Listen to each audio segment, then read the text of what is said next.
Merci beaucoup. Merci, Monsieur le Président. Bonjour à tous. Bonjour. Il me fait plaisir, vraiment aujourd'hui, plus que je ne pourrais l'exprimer en fait, d'ouvrir cette 60e législature. Plaisir, enfin, de voir le labeur d'une année entière prendre forme. Plaisir surtout de savoir que même si je n'y étais pas, cette 60e législature existerait. Plaisir d'avoir travaillé avec certaines des plus extraordinaires personnes qu'il m'a été donné de rencontrer. Avant tout, j'aimerais féliciter le conseiller exécutif avec qui j'ai travaillé cette année, mon fidèle et indéfectible Jérémy, Christopher, Marie-Ève, merci à vous. J'aimerais aussi remercier, en plus de toute l'équipe de la 60e, le conseil d'administration de l'Association québécoise des jeunes parlementaires qui a travaillé d'arrache-pied cette année. Jérôme Turcotte, Sophie Gagnon, Benoît Auger, Damien Auger, Mathieu Letendre, Régine Debrosse, tous sous le leadership du charmant et charmeur, travailleur et même dragonesque M. Simon Saint-Georges. Il y a quelques jours, je me disais qu'il était temps, mais alors vraiment temps, de commencer à écrire ce discours. C'est alors que je volais au-dessus des États-Unis, Monsieur le Président, je revenais d'une visite en Floride, où il ne faisait pas chaud du tout, mais la chaleur ne vient-elle pas de la famille que l'on visite et non pas du soleil dans ces contrées?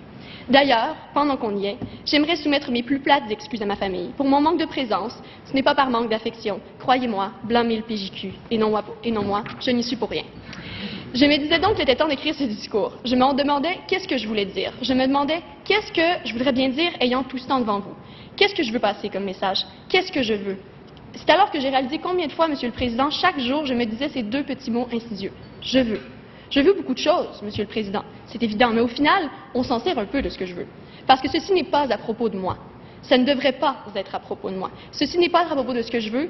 Le PJQ est même tellement peu à propos de moi que, sans moi, comme je disais, il y aurait malgré tout une 60e législature, comme il y en a eu 60 auparavant et comme j'espère qu'il y en aura 60 après.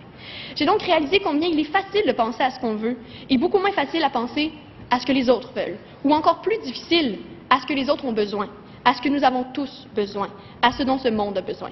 Pourtant, ce n'est pas que moi. Chaque fois qu'on me demandait « Alors Geneviève, ce discours, il est fini ?» et que, honteuse, je répondais « Non, pas encore, mais ça vient, hein ?»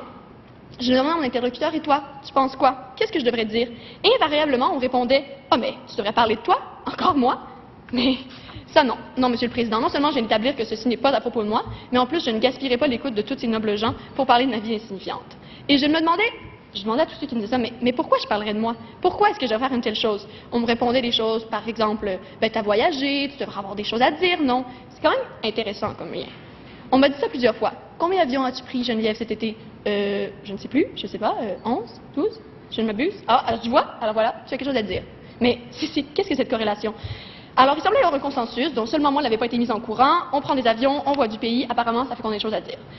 Bon, c'est un angle possible. Je dirais plutôt que, évidemment, ça nous fait apprendre des choses. Ça me va. J'ai appris des choses, ça c'est certain. S'il y a une chose que j'ai appris, il y a bien sûr, Monsieur le Président, la patience, une vertu qui est encore très à développer chez moi. Encore à développer malgré tout. Il y a tout un tas de trucs qu'on réalise aussi, mais certains dont je très mauvais goût parlant dans un tel lieu, comme l'usage d'installations sanitaires qui sont moins confortables que celles que nous disposons, mais bon, passons. Car de fait, j'ai évidemment peu de crédibilité à dire que je n'ai rien à dire. Trop de gens savent combien d'extinctions de poids j'ai chaque année, trop de gens savent que j'ai écrit, je ne sais plus, 50 ou 100 pages sur mon blog cet été. Je passe certainement plus de temps à parler qu'à dormir.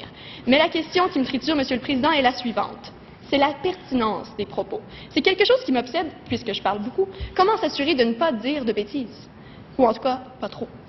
C'est une chose de parler pour parler, c'est une chose de parler pour raconter, c'est une chose de parler pour se souvenir, ou alors pour comprendre, pour s'échapper, pour prendre prise, ou alors pour lâcher prise. Mais c'en est une autre de le faire lorsqu'on veut que quelqu'un, quelque part, on l'espère, en retire quelque chose. Car c'est une des petites choses que j'ai compris entre ces, justement, 11 avions.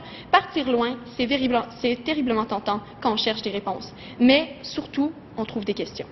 Et on revient un peu plus confus de ne pas se sentir vraiment plus solide sur ses pattes. C'est un grand mythe, alors nous allons le déboulonner des réchefs, Monsieur le Président. Voyager ne permet pas de se trouver. Parler non plus, en fait. On s'y perd, bien plus souvent qu'autrement. Mais, par contre, nous allons apprendre. Parce que sinon, c'est un peu comme parler, mais sans écouter. Il y a quelque chose de très populaire à dire et que l'on semblait presque me demander quand je suis revenue, c'est de raconter comment on est parti, on a compris la pauvreté, la simplicité, le bonheur des indigènes qui batifolent nus dans la jungle. À mon avis, Monsieur le Président, ça n'a pas grande valeur de raconter cela à qui que ce soit. Ça ne sert qu'à se conforter un peu plus dans l'idée que le bonheur, puisqu'il se trouve chez les pauvres, c'est une façon qu'on peut utiliser de dire que dans ce cas-là, ce n'est pas grave s'ils sont pauvres, s'ils crèvent de faim, s'ils meurent de froid ou alors s'ils meurent de tuberculose. Pardonnez-moi, il fallait que je le dise.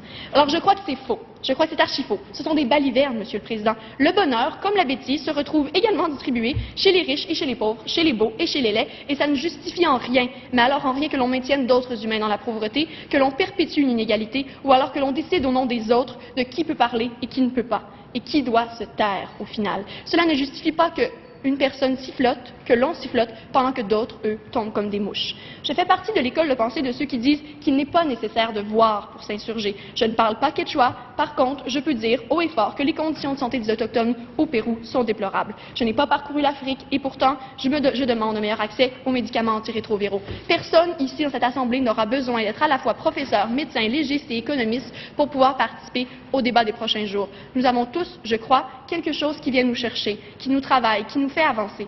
Quand je regarde une carte, Monsieur le Président, je vois des points.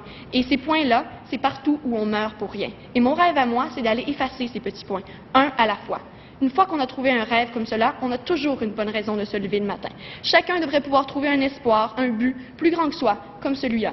Dans les prochains jours, 4 ministres qui sont des personnes merveilleuses, et je le dis en connaissance de cause, parleront un peu de ce que je crois qui peut être au moins un de leurs petits rêves.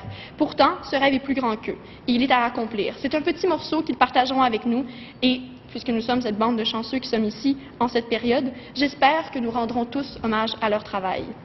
Donc, je disais, oui, on n'a pas besoin d'avoir vu pour s'offusquer. Par contre, ça peut aider. Avant de voir la tuberculose consommer quelqu'un, je me menais déjà devant le piètre travail que l'on faisait dans ce domaine. Je considère cela comme une preuve, le fait que toujours, je compte les secondes, et à chaque fois que ça fait 10, j'ai une petite coche au cœur parce que je sais que quelqu'un, quelque part, que j'appelle mon patient, même s'il ne m'a jamais vu, vient de mourir d'une maladie que nous aurions pu prévenir, que nous aurions pu guérir, que nous aurions pu même avoir éradiquée. Mais comme je disais, ceci ne devrait pas être à propos de moi. On peut donc s'offusquer sans voir, mais voir rester instructif. Je n'ai pas vu d'indigène batifoline nue, vous savez, parce que j'étais à Java, Monsieur le Président, et dans la plus grande ville du plus grand pays musulman au monde, on ne se promène pas particulièrement nu. On meurt beaucoup de la tuberculose, par contre. Vous savez qu'on appelle la tuberculose consumption en anglais, parce que les gens, ils se consomment de l'intérieur. C'est à peine s'ils ne partent pas en fumée devant nous. Je n'avais jamais vu un patient comme ça à ce stage, mais quand je l'ai vu sur son lit au matelas tellement fin qu'il aurait pu être une feuille, j'aurais pu le diagnostiquer en le regardant. Son corps criait la tuberculose qui le mangeait tout rond. Quand il a voulu s'asseoir, pour nous, il a été pris une quinte de tout, et comme pour bien exemplifier tous les symptômes, il a fait un épisode d'hémoptie sur le champ. Hémoptie, Monsieur le Président, c'est un mot stérile pour dire cracher du sang. Dans son cas, ce n'était pas que du sang, c'est un morceau de poumon tout entier qui lui est littéralement sorti de la bouche parce que ce n'était simplement et qui avait la taille d'une balle de golf. Mes yeux sont sortis de mes orbites tout autant que les siens, et nous nous sommes regardés. Et c'est là que vient la chair derrière tous ces mots que je baratine, Monsieur le Président, ce que je crois que j'ai cru apprendre en presque 2 mois. Il y a un terme fabuleux en anglais, et je vais le dire, malgré mon attachement féroce à la langue de Molière, to care. La meilleure traduction, c'est se soucier, mais je trouve que ça sonne particulièrement moche. Se soucier, c'est terriblement difficile. En fait, souvent, on nous dit de ne pas trop se soucier. On a grandi en entendant que oui, c'est charmant, aimer son prochain et tout, mais bon, il ne faut pas trop le faire quand même. Il ne faut pas exagérer. Pas besoin de se soucier de tout. Pas besoin de se soucier de tout le monde. Pas besoin de se soucier de chacun égal. Mais s'il le fallait, Monsieur le Président. Après tout, se soucier, ce n'est pas une quantité finie d'énergie, ce n'est pas une espèce qui va disparaître, même si des fois, je me demande si ce n'est pas une espèce en voie d'extinction. Ma théorie est la suivante, c'est de la foutaise. Il faut se soucier comme des fous, il faut se soucier corps et âme, parce qu'il est tout à fait erroné que cela fait partie de nous des personnes moins fortes ou alors moins productives. La seule raison pour laquelle on ne le ferait pas, c'est parce que c'est dur. Et le plus dur, c'est de ne pas détourner le regard. Pour se soucier de quelqu'un véritablement, pour se soucier de quelque chose, il faut d'abord le regarder en face. Il est terriblement facile de faire glisser les yeux d'un côté. C'est exactement pour ça que tant de gens partent, veulent aider, font plein de choses. Ils tendent la main, les yeux bien serrés, bien durs.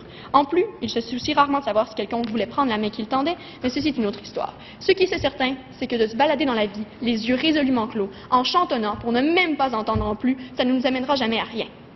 Ceux qui se soucient comme des fous ne sont pas malheureux, Monsieur le Président. Au contraire, c'est quelque chose que j'entends tellement souvent qu'à force de se soucier comme ça, on doit donc être malheureux. Mais qu'on doit donc se sentir coupable, et c'est pour ça qu'on travaille fort, qu'on s'implique, qu'on se démène. Mais ce n'est pas vrai. Il n'est pas vrai que ceux qui se soucient portent le monde sur leurs épaules. Quand on se soucie des autres, quand on veut que personne ne meure de maladie que l'on peut prévenir et traiter, quand on veut que tous aillent à l'école, puissent vivre sans se faire rouler par un financier sans scrupules, que tous arrivent à vivre dans un système politique qui les représente véritablement, qu'on arrive à voir chacun et à se dire que chaque être humain vaut tout autant que soi ou sinon plus, alors on va se coucher heureux le soir. On se sent certainement pas coupable. On sent qu'on a travaillé, qu'on a fait de notre mieux, qu'on a fait tout ce qu'on pouvait. Alors on est satisfait et on recommence le lendemain, toujours un peu mieux. Celui qui s'est insurgé et qui a fait tout ce qu'il pouvait, après le dur labeur d'une journée à faire son possible, il va dormir du sommeil du juste. Sa tête est lourde de sommeil, mais ses épaules sont légères. Par contre, celui qui fait son chemin les yeux fermés à longueur de journée n'arrive plus à laisser tomber ses paupières le soir venu.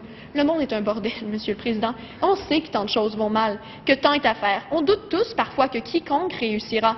Mais quand on n'a même pas eu le courage de regarder comme il est le monde autour de nous, de prendre la souffrance dans ses yeux et de se dire « Non, je ne fléchirai pas, je ne détournerai pas le regard », alors c'est une fois couché qu'on a les yeux qui restent ouverts et à fixer le plafond, et les épaules pesantes de celui qui porte l'univers sur ses épaules. On se sent coupable, on s'est arrêté à la facilité.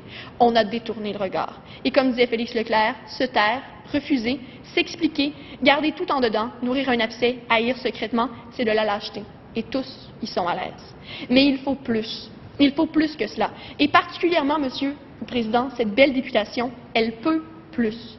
Elle peut les vrais débats. Elle peut se lever et montrer que la partisanerie n'est qu'un artefact du passé.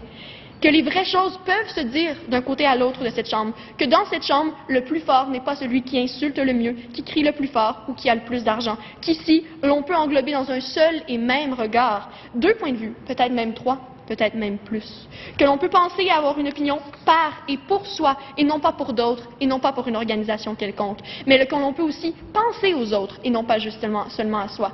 Faire autre chose que de se dire et penser à ces petits « je veux ». Quelque chose comme « et de quoi donc aurait-on besoin ?» plutôt.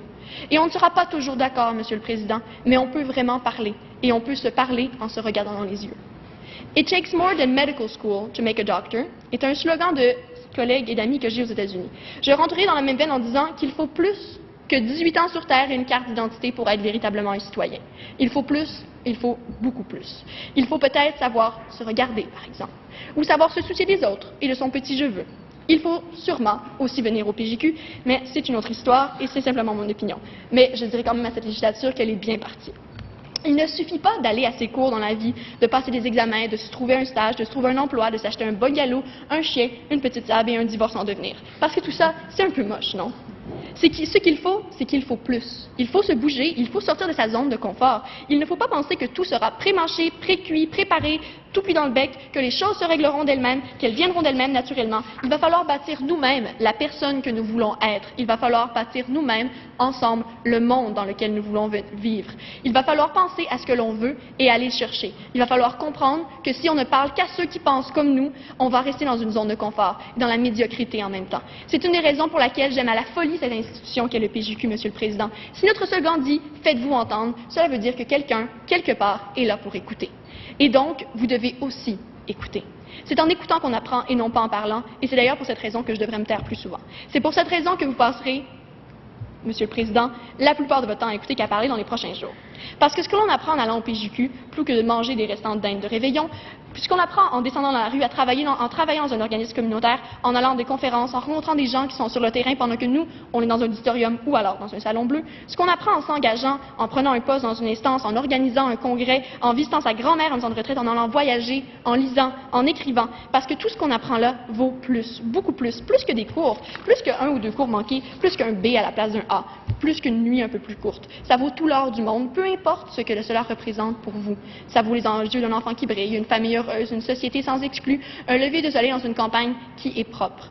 Ça vaut le coup de sortir du sentier battu, ça vaut le coup de faire son chemin, de s'engager dans la société qui est la nôtre, plus que d'être simplement un pion qui reste pris dans le trafic, qui se tasse dans le métro. Ça vaut le coup parce que c'est ce qui fera de vous un citoyen. Un vrai homme au sens large, celui qui écoute, celui qui agit, celui qui se soucie, celui qui sait le soir quand il va se coucher qu'il a fait de son mieux, que son court temps sur Terre sera au moins utile. Parce que c'est facile d'aller à ses cours, de passer ses examens et de faire ses stages. Tout le monde peut faire ça. Mais si c'est vous qui êtes là, alors je pense que vous pouvez faire plus. Je pense que vous devez faire plus. Et c'est parce qu'on a cru, depuis 60 ans ici, que nous pouvions faire plus, que vous pouviez faire plus, faire mieux, que vous aviez un cœur en plus d'avoir un cerveau. Alors vous pouvez faire comme vous voulez. Vous pouvez aller à vos cours, passer vos examens, faire vos stages, faire comme tout le monde. Vous pouvez ne faire que ça. même si pour moi, vous serez toujours coupable de ne même pas avoir essayé.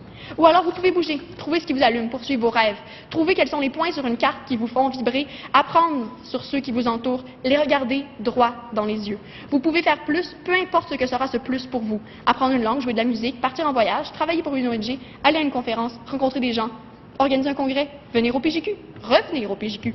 Partez, sortez, débulez. Il faut plus, et vous pouvez plus. Faites-vous entendre, faites-vous écouter. On vous regarde, Monsieur le Président. Et vous, bonne 60e.